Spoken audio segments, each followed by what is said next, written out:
அனைவருக்கும் என் வணக்கம். நான் பேச எடுத்துக்கொண்ட தலைப்பு சுற்றுச்சூழல் பாதுகாப்பு. அனைவரின் பொறுப்பு.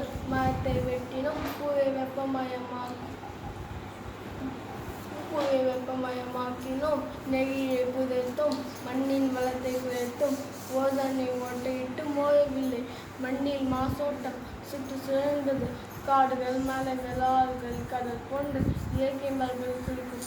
ஆனால் சுற்றுப்புற சூழலானது பல காரணங்களால் மாசடைந்து வருகிறது. நோயற்ற வாழ்வை குறைபட்ட சுற்றுச்சூழல் தூய்மையாக இருந்தால் தான் நாம் ஆரோக்கியமாக வாழ முடியும்.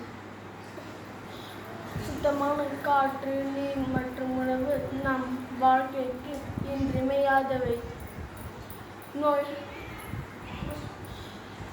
இயற்கையை நேசிப்போம். செயற்கையுடன் வாழ வேண்டுமா என யோசிப்போம். தொழிற்சாலை கழிவுகள், வீட்டிலிருந்து வெளியேறும் கழிவுகள் போன்ற கழிவுகளால் நிலம், நீர், காற்று மாசடைகிறது. சுவாசக்கோளாறு உள்ளிட்ட பல நோய்கள் வருகிறது.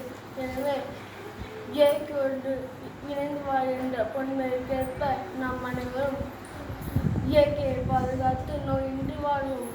பசுமையான பூமி மனிதருக்கு தரும் சிறந்த வாழ்க்கை என்பதற்கு வீட்டிற்கு ஒரு மது வளர்க்கும் என்று உறுதியுடன் என் உரையை முடித்துக் கொள்கிறேன். நன்றி, வணக்கம்.